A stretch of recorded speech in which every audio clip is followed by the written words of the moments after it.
Hello and welcome to the Virtual Frontier, the podcast about virtual teams created by a virtual team. I'm Chris, and I'm part of the team here at FlashUp. On today's episode, we have Nikolai Ladani. Nikolai is the founder and CEO of ScaleUp. Nikolai and Manuel talked about scaling organizations systematically. So here is episode 20 of the Virtual Frontier featuring our guest, Nikolai Ladani. I'm happy to have Nikolai Ladani on our episode today of the Virtual Frontier podcast. Nikolai is the founder and CEO of ScaleUp and helps organizations to scale systematically. He brought the concept of scaling up to Germany, which was initially created by Werner Harnisch based on the Rockefeller habits. Hi Nikolai, introduce yourself to the audience and let us know how it came that you started working with the Rockefeller habits and how you met Werner Harnisch. Hi Manuel. Great to be on your episode. Actually, I met Werner Harnisch in 2011 at an event by the EO Entrepreneurs Organization. And he was speaking and he was talking to us about his Rockefeller Habits methodology. And I was extremely thrilled immediately because what I loved about the methodology is that suddenly all the best practices that I had in my mind so far, that I've learned right and left, were combined cohesively in one system.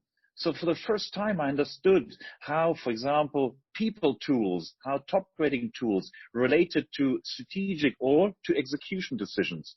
And that was actually the thing which really motivated me to go deeper into that. I then started to implement the methodology in my company in those days. I had two companies. One was a consulting firm and the other one's an IT firm.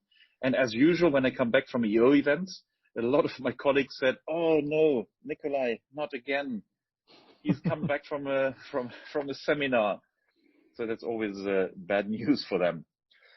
And we realized that when we translate or when we try to implement the American things just one-to-one into the European context, that they lost a lot of the lightness. They lost a lot of the precision that they had in the American context. And then we started adapting the tools, translating the tools into European languages like German, French, Spanish, in a way that we can mirror the lightness in the core language of the American society. And that was actually one of the core factors why a lot of people who are using scaling up methodology now in Germany, France, or Italy, Spain are quite happy because it's not a pure translation of an American book, but it's more an adaptation to our needs and the way we act and think. Makes totally sense to me because I also work with people from all around the globe, and we have people from America, people from Europe in our team. And what I realized, what was a very, very important moment for me, that the difference between accountability and responsibility is very precisely defined in English, but it isn't in German. So which other difference do you see when it comes to comparison of American Rockefeller habits and German Rockefeller habits? Well, the difference, it's not so much about the difference in the methodology, it's more the difference in how we translate the words. Another example is, for example, brand promise. In the American context, brand promise is clearly situated or located in the environment of strategic marketing, but above all, strategy. But when you translate brand promise into German language, you often get words like Markenversprechen and things like that. The same in French, promesse de marque. And suddenly you're very strongly entering the field semantically of pure communication and marketing communication.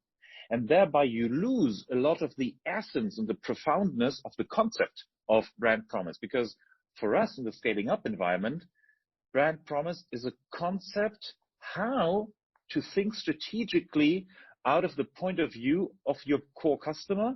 And it's not about how to improve the wrapping of the product. That's one example. And another example that I like a lot, or that was very important for me, was the translation of the word core values. And when we translate the American word core values into German language, we often end up with words like Unternehmensleitbild, Werte. Same thing in French language, we end up with words like valeur. But the German word Werte or the French word valeur always has a semantic around ethical and moral striving attitudes. So there's a very strong striving element in there. However, when we would then explain the semantics of this striving aspect on the moral and the ethical level, the American would say, hey, that's not core values, that's morale. And therefore, you can imagine that all those American management concepts that are based on core values, when you translate the word core values with the moral world, they don't stick anymore. They lose their lightness. And therefore, when we use core values in the German language, we often like to refer as saying, hey, it's the verbalization of how your brain functions, of how you tick in your brain. Wie tickst du? To make sure that it's something that is very grounded. It's not about nice words. It's more, hey, tell me, what are your convictions? Because you, as an entrepreneur, you want to make sure that I, as your employee, that I know how you think so that I can take decisions along your way of thinking when you're not around. And scaling means that you're not going to be around all the time, that you're going to be away most of the time, and you want to make sure that you ensure that I take the right decisions when you're not around. And that's the thing with core values. It has nothing to do with telling me what to strive for. It's more telling me, hey, what's your DNA today, alive, right now? So those are two examples that illustrate quite well the difference in semantic and how different translations, even though Wikipedia or Duden would propose these translations as being formally right, bring us on a completely misleading track with regards to improving the scalability of your company. Yeah, makes totally sense to me. So what you're telling is that if I, as an entrepreneur, want to scale my organization, one very important thing is structured and systematical communication, so that it's not only me as an entrepreneur who has the whole vision and even today's vision and today's DNA in my mind, but I can also somehow delegate it to people that delegate it to others, so that the whole organization does what my initial intent was. Is that what you understand from scaling? Absolutely. Scaling is nothing difficult. Scaling is basically easy. Scaling means that you start to verbalize every aspect of your organization, because once you verbalize it, you can start to explain it to third parties, so that third parties can do whatever you've told them to share whatever you've told them to do.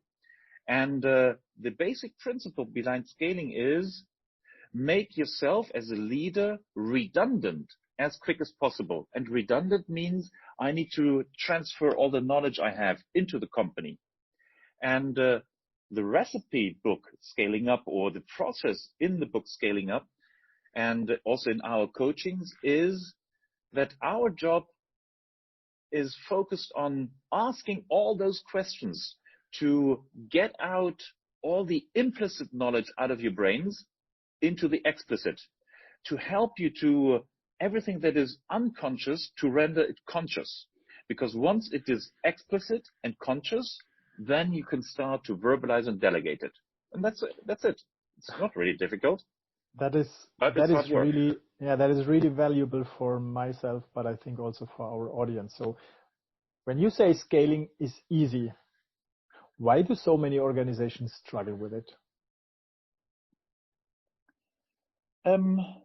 Good question. And I think a lot of organizations struggle with it because we as entrepreneurs, and I'm including myself, we're often very focused on developing our product. We're often in love with our product. And we sometimes, even when our product becomes successful, we lack of seeing that at a certain point, we have to switch away with our focus from our product more over to the focus of creating an organization that can deliver that product. And that is a shift in paradigm that is sometimes, is overseen. And scaling up is nothing else but helping you to make that shift as a leader, or at least, if you realize that you're not the right person to do that shift, to find somebody to do that shift for you. Because continuing to focus on the product, on the one that is a good thing, however, what brought you here won't get you there. It means when you grow a company beyond, let's say, 20, 30 people, everything until 20, 30 people, you can guide and you can manage implicitly. You can do that on a day-to-day level in your corridor. But once you grow beyond 30 people, you need structures, you need processes in place. And most of us, we've never learned those processes and those structures in university or in our whatever education we made. And this is where scaling up comes into. We teach and we share exactly the tools needed so that you can handle this insanity, so you can handle all the challenges that are coming once you grow beyond 20, 30, 40 people, and helping you to grow to, let's say, 200, 300, 500 people. Yeah, that's what I realized when I transformed my organization from a local one to a virtual one, because then it's even more important, if you have a large office where everyone is in the same place every day. What I saw very often is that people have lots of ad hoc communication. So they meet in the kitchen, they meet in the meeting room, they have ad hoc meetings here, ad hoc meetings there, and sometimes they even scream to another employee like, hey, can you help me to fix this? And on the other side, I saw that work can only be done with this ad hoc communication because there is no system that provides structured communication. And then people believe that work can't be done without an office. So when you help organizations to step up to build such a structured system so that communication is done systematically, on which aspects and part of the organizations do entrepreneurs need to focus? Well, there are a couple of elements we often like to focus. A lot of our knowledge that we share with regards to the meeting rhythm comes from Patrick Lencioni. He's written a wonderful book called Death by Meeting. And in that book, he shares a couple of best practices and pitfalls. One of the most important pitfalls we always do in meetings is that, for example, we have agendas that sound like, hey, let's talk first about the new price list. Secondly, let's talk about strategic procedures in developing a new market. And then let's talk about vision menu in the annual meeting. So we are mixing extremely operational issues with strategic issues. And that is the core problem. Because suppose we are in that meeting. We start first talking about the price list. So my mind is primed on thinking in details, thinking very process-oriented. With that primed mind, I then switch over to a strategic topic. Usually those discussions become extremely bad because I can't tackle a strategic challenge beneficially if my mind is focused on nitty-gritty processes. And in many situations, you then end up with discussions like, yeah, let's go into France. And then suddenly you say, why, Nikolai, why should we go to France? Yesterday we tried to deliver something in Munich and it didn't work out. And then I come back, what do you mean? What didn't work? What process failed? And so we end up with more discussions around problems, but we can't ever face the core element. So Patrick Lencioni points out what we as entrepreneurs, as businessmen, what we need is a feeling for meeting hygiene. And with meeting hygiene, he says, he means that we need to understand what kind of topics we raise in what kind of meetings. And then we need different types of meetings for every different topic. For instance, most of the problems that people have are of bilateral nature. That means between two people, and there's waiting for something that somebody hasn't delivered. Suppose you only have weekly meetings. Then usually you end up with 70% of the topics that are of bilateral nature, which means suppose we have 7 people in the meeting, 2 people talk and 5 people sleep. And afterwards we say, hey, this wasn't really worth it. Yeah, so true. Yeah, so Patrick points out and says, we first need something that is extremely effective in the programming environment, and that is a daily check-in, a daily huddle. In the daily huddle, we simply quickly share, hey, what's the most important focus what's the most important focus of today? What's the most important thing since yesterday? And where am I stuck? And usually, where am I stuck is the point where you can raise concerns, where you're waiting for somebody's things, where you have a challenge with somebody. So you can always raise this bilateral thing. But since you're meeting every single day for, let's say, 5 to 12 minutes, you can solve all of those bilateral challenges on the day and on the spot. So therefore, when it comes to the weekly meeting, you finally have time to solve a certain type of challenges. And we say, let's focus in the weekly meeting only on the operational issues, and don't mix operational issues with strategic issues. So the weekly meeting is there only for operational stuff, like, hey, we need to look at this process. Hey, let's quickly check in how we do the sales process here. Let's have a look at our website. Let's check on the price on the price levels. When you have strategic elements, you do that in the strategic meeting, and that is every month for, let's say, 2 or 3 hours. And we deliberately also reserve 1 hour for the tactical or the operational weekly meeting, and at least 2.5, 3 hours for the strategic meeting. Because if you want to do really strategic thinking, you need at least 10, 20 minutes until your brain gets to the right temperature, and then you can focus on that.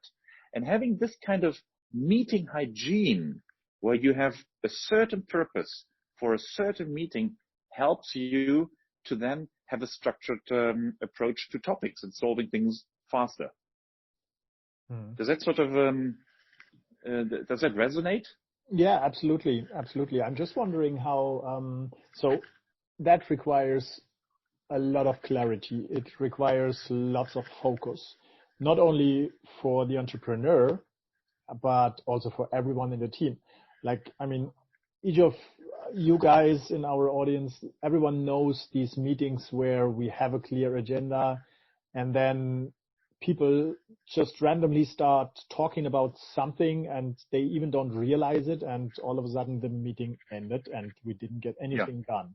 How do you make sure that everyone is really, really focused and does not get distracted without feeling personally offended? Okay. So there are 2 aspects you're raising. The first aspect you're raising, and that is the aspect of how do we make sure that everybody is engaged in the conversation. There are 2 very small hat tricks that you can apply. And those hat tricks come from Google and also from what's his name again? The $1 Million Coach, Bill Campbell. Bill Campbell, who was the coach of Jeff Bezos and also Steve Jobs. He has 2 hat tricks. The first one was, make sure whenever you start a meeting that you get everybody to say something. And Bill Campbell always started his meetings with the weekend report. And that is that everybody in the room had to quickly say something that he's done on the weekend. It can be something easy, nothing special. However, the reason was that if you get everybody to say something upfront, then the probability that the person will speak up later is much higher. You have a lot of meetings where only one person starts at the beginning and the other people already check out. And that is what Bill Campbell wanted to prevent. And it's a very effective methodology, and they're using it in the Silicon Valley. Most of the companies who've been working with Bill Campbell are using that technique, and it's very valuable. Mm-hmm. The second hat trick that we use, that comes from Google, that is making sure that everybody checks in to the meeting at the same time, checking in also mentally. And Google has been thinking about different kinds of techniques and processes how to do that. And they've realized that there's one very simple technique that can really combine that everybody checks in at the same time. And that is starting the meeting with 1 minute of silence. And we do that. We also do that. We even do that sometimes in virtual meetings where we simply start, let's say 8:01 or 8:02. And then we start by having 1 minute of silence. Everybody's silent for 1 minute. The thing is, a lot of the times people have different paces in checking into the meeting because there's so many things going on in our mind. And I'm still sorting while you've already started a discussion. And sometimes my sorting takes 10 minutes. But in those 10 minutes, I'm not effective. So having this 1 minute of silence ensures that everybody has 1 minute to focus. What are the things in my mind? What are the things I need to do later on? Put all those ideas in the corresponding drawers. The leader of the meeting can think about what do I want to focus on? And then suddenly you have at least a 200% higher effectivity in that meeting. Wow. That's a small help. Yeah, that's really exciting. I mean, that sounds already very systematically in the beginning. So yeah, when people start a meeting and they focus on first understanding what is in my mind and put all these things aside that don't matter right now, I will try that. I will definitely try that. Thanks for this hint. Hey everyone, Chris here again. We'll get back to our conversation with Nikolai Ladani in just a minute. I just wanted to give a quick thank you and shout out to Time91 for their review of our show on Apple Podcasts. Here's some of what they said. Really refreshing and innovative. Talking about virtual teams is always interesting. So thanks again for that review, Time91. Tyne had a lot more to say, but, I don't want to spend too much time on that for you. You can just go check it out yourself when you're leaving a review for us. We really, really appreciate everyone like Time91 that goes and leaves a review. Reviews like that really help people find our show. So if you like what you're hearing, please head over to your favorite podcast app and leave us a review. You just might be featured right here in this spot on a future episode. Now back to our conversation with Nikolai Ladani. What I'm wondering is, how does the methodology of OKRs help with scaling? It helps OKRs is nothing difficult and nothing special. And I think we have to understand OKRs in the context of the modern world and the context of verbalizing priorities. I would say that there's no difference between OKRs, setting priorities, or rocks. The only difference is that OKRs is a much more elaborate way how to communicate priorities for a quarter. End of the 90s or in the 80s, when we had 2 to 5% growth in companies and people were happy with 2 to 5% growth, it was okay to set a topic as a priority. In the years of 2000, 2005, and 10, we realized that we need to be more precise when setting and describing a topic. And then we started to come with this rule that topics need to be SMART: specific, measurable, actionable, termable, and these things.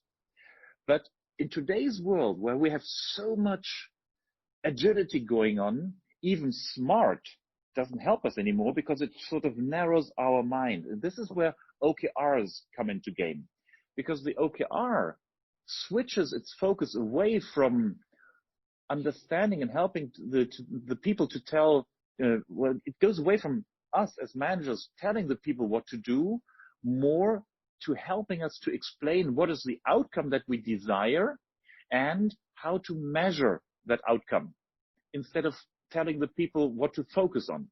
Because sometimes if I tell somebody what to focus on, that person or that explanation also implies that I need to be knowledgeable in how to solve the problem. And that is often not the case nowadays. And OKRs has to be seen historically, or let's say systematically, in that development of time. So OKRs is a wonderful way how to help organizations to understand what are the core elements that need to get done in this quarter. In the scaling up environment, we are absolutely using OKRs as well with regards to when we draw down, when we come to trying to define what are the priorities for a quarter. We always use OKRs to do that afterwards, with regards to bringing them into the organization. So I'm very familiar with that. I love them. We use them all the time. I think it's not so very common here in Germany or in Europe, but we started introducing it at the end of last year. And personally, I realized it gives me so much focus. It really helps me to check in every morning and identify what is the most important thing that I need to get done today. Before we had OKRs, I was scrolling my email box. I was scrolling in Slack. I was checking here, checking there. Everything was, and there were so many things more and more every day. And the person that screamed loudest was the one that I served first. And with OKRs, I can really shut up all this noise and make much more clarity in my mind about what is the most important thing that I need to accomplish. And then what do I need to do today to get one step closer to this goal? How would you help organizations to understand for themselves that they would benefit from such a structured approach? Which problems do they face every day so that they really need to see, okay, I need like OKRs or structured communication, structured meetings. Let me add one thing to the aspect of OKRs, because OKRs is like a fashion at the moment. Everybody thinks that OKRs is the solution to everything. And I think a lot of companies underestimate how much time you need to implement OKRs, because OKRs also means you have a complete different way of thinking. We're all primed in thinking milestone orientedly. In OKRs, you don't think milestone orientedly anymore. You switch to thinking only outcome oriented. And that's a long process for a lot of people. And even in America, when you implement OKRs, it takes the companies at least 9 to 12 months until they work. That's been a study that has been made by John Dare, who's written the book Measure What Matters, who's one of the grandmasters of OKRs. Even he says in America it takes 9 to 12 months. So imagine, even if it takes in America 9 to 12 months, it's not surprisingly that sometimes in Europe it also takes much longer than we think.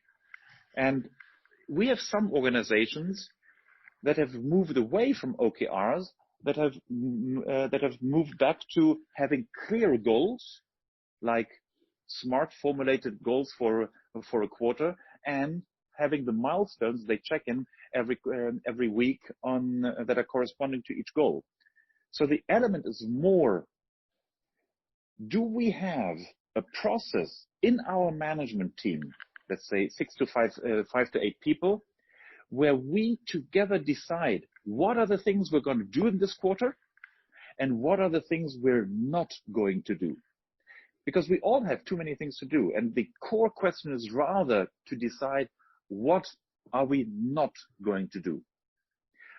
Once we decide what we're not going to do, and once we decide what we know what to do, and that we have to decide together what to do, then obviously we need a meeting rhythm to ensure that we're on track. Because if we don't have a proper meeting rhythm, like weekly check-ins, where we together see and check whether we have made progress with regards to the core elements we've decided to do, we often lose track. And we all know that from the old times. If we never check in on something, then usually it drops off from our desk, and some other things sneak in. So it's just like you said. Yeah, I just want to put stress on that. That's absolutely the case. So whenever you don't have a clear rhythm where people are kept accountable and where people need to report about the status, it's not that they have to report. It's even more that they need to be aware of the current status and their progress. Now let's say a company does this pretty well and they grow and scale and scale. So most people, they set growing equal to scaling. And previously you said there is a book, Death by Meeting. I was almost laughing about this. There is also a term which says you can scale to death. What do I need to monitor that I don't scale to death?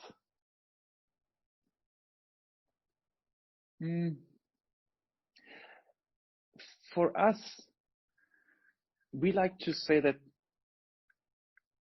scaling is more an attitude and an inner attitude, how you look at your company.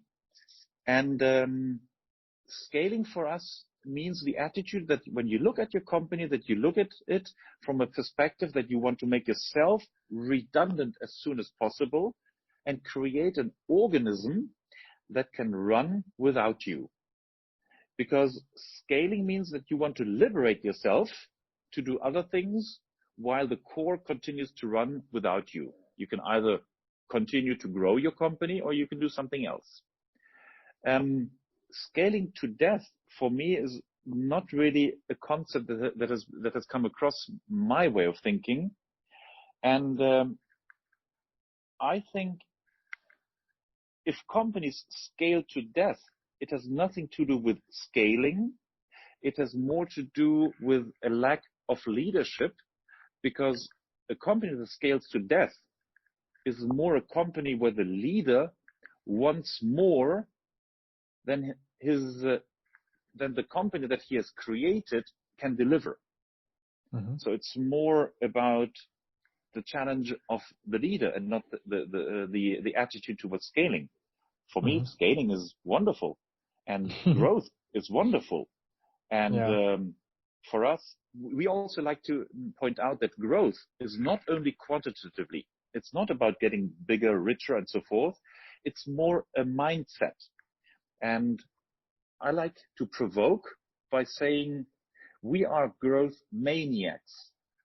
Because in a VUCA environment, in an environment that is characterized by vulnerability, uncertainty, complexity, and ambiguity, if we live in an environment that is characterized by disruption, having a mindset where you say, I don't want to grow, is the biggest invitation to failure, because I'm starting not to look into my environment anymore. I'm becoming lazy and observing the market. However, if I maintain a growth mindset, if I maintain a mindset where I say, I want to reach something bigger and higher, whatever it is, maybe quantitative and qualitatively, it ensures that I'm staying alert. And we've seen in the years of 2010, 2012, we had a phase where a lot of companies were switching to no growth or zero growth.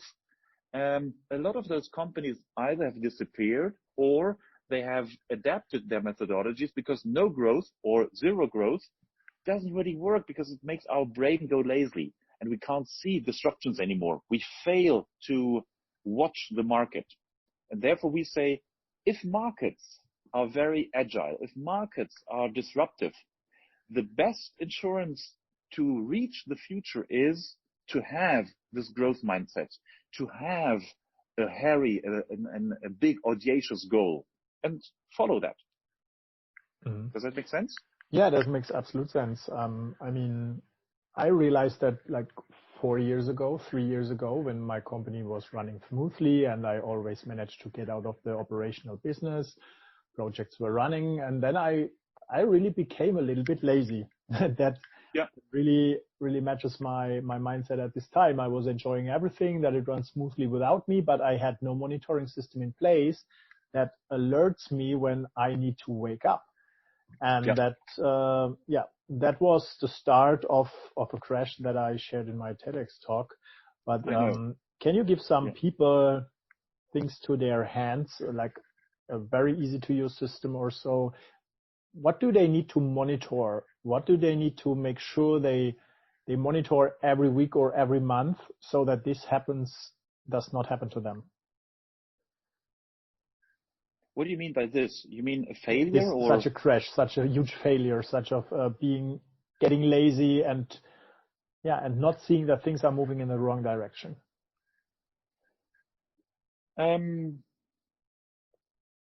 Well, I think the best advice I can give is have a coach. Have somebody that can see you from the outside, that can help you to have somebody where you have to be accountable yourself. And I think from my own experience, I've been in situations where I started a couple of years where I grew a company quite swiftly from 0 to more than 40 people. And then I suddenly was so in a struggle of continuing to grow the company, and we had difficult times, that I was absolutely not open anymore to outside advice. And I was running for the sake of running, and because I wanted to prove to myself that I can make it. And I was quite happy because I'm a member of EO, Entrepreneurs Organization, and in EO we regularly meet, and I meet with my fellow entrepreneurs, and a couple of them were able to see to what extent I was absolutely running into the wrong direction, and they were also able to see that I had difficulties hearing and listening to others, and it was them who helped me to see and get back into the helicopter, see my situation from the outside, and really find the proper decisions.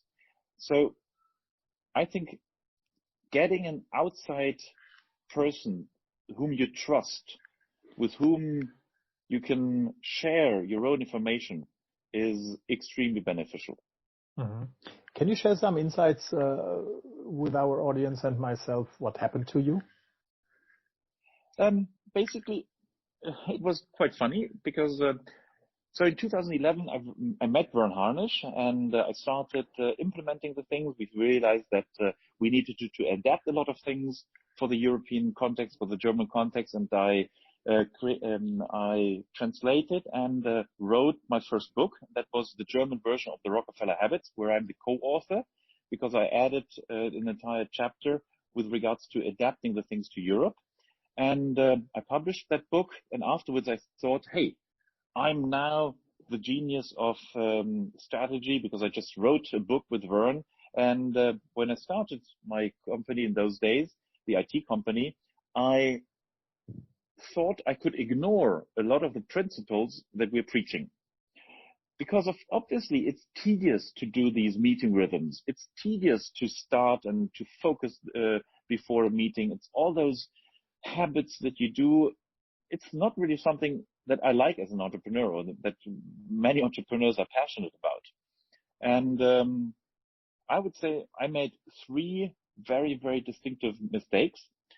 The first one was that when creating the founders team, we were strongly focusing on the skills of the founders, and we had a great combination of wonderful skills amongst the founders teams, but we didn't pay attention at all whether we share the same convictions with regards to our thinking.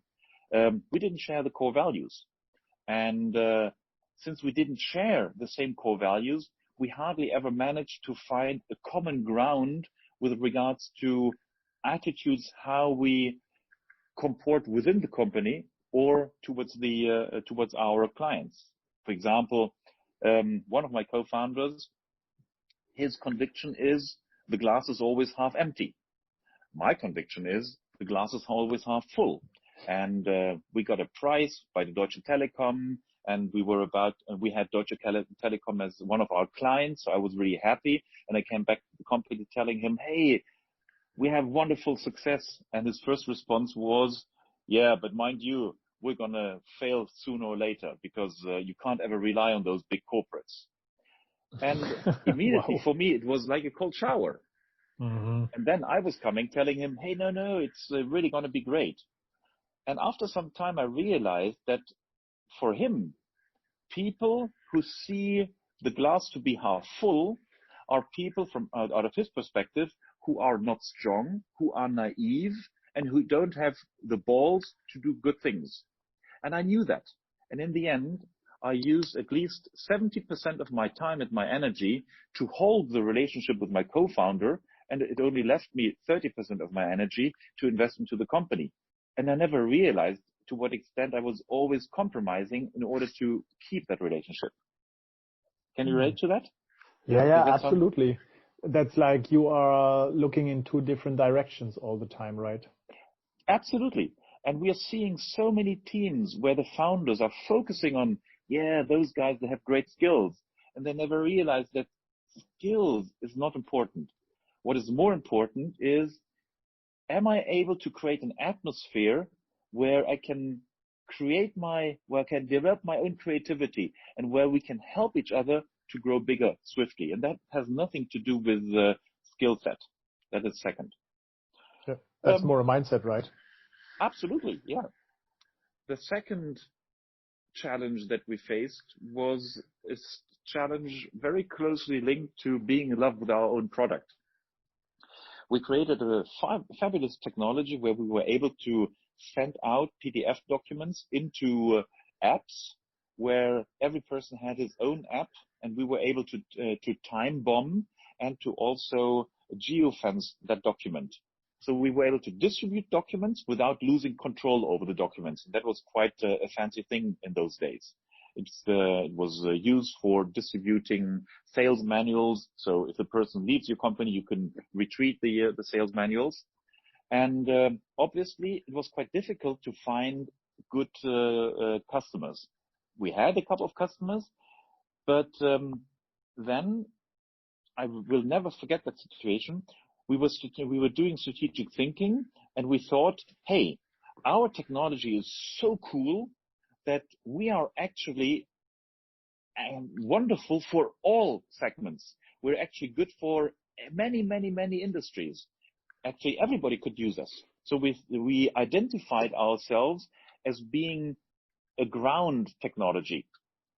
And we thought then the most effective way to grow was to find system architects and other companies to do the last mile based on our technology.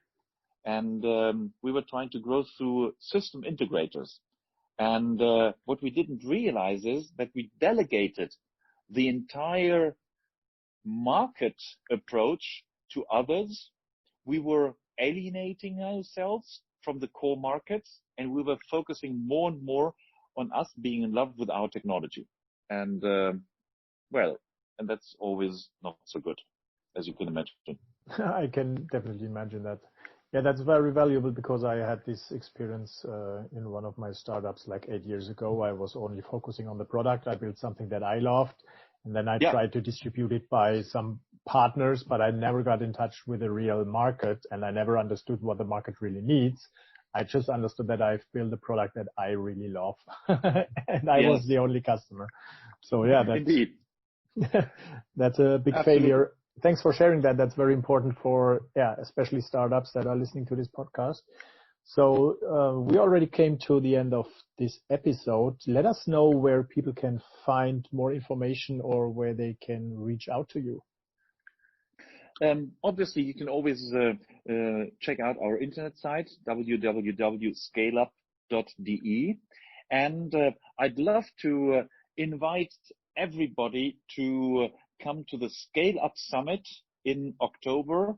It's going to be in Düsseldorf. It's going to be on October 27th and 28th. You will be able to experience Vern Harnish live on stage, and you're going to experience another couple of wonderful speakers, and people like Philip Dipke will be also there talking about their own experience with digitalization scaling. And it's going to be a wonderful 2-day event or 1.5-day event where you have access not only to great speakers, but also to great breakout sessions where you will have the opportunity to also actually work on your company.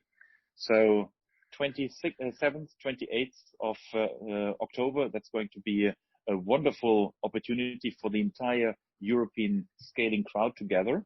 And I'm very, very happy to answer all kinds of emails that you send to me. So if you have a question, just drop me an email and I'm happy to answer. Perfect. Thank you very much. That was a very valuable episode. Thanks for being on the show. Thank you. And thanks for you, Manuel, for doing this. I was extremely thrilled when I saw your TED Talk the first time. And I'm very happy to be part of your movement. Yeah, thank you very much. I need definitely more of these open-minded people because this will help to really transform the way how the world is working. So thanks for being part of it. Thank you. Bye-bye. I'd like to thank our guest Nikolai Ladani for joining us today. You can find out more about Nikolai and ScaleUp at scaleup.de. You can subscribe to The Virtual Frontier on Apple Podcasts, Google Play, Stitcher, or anywhere else podcasts are found. And while you're there, please leave us a review. Reviews help people find our podcast, and don't forget your review could be featured on a future episode just like Time 91 was earlier. If you want to learn more about virtual teams as a service, visit flashhub.io. On behalf of the team here at FlashHub, I'd like to thank you for listening. So until next episode, keep exploring new frontiers.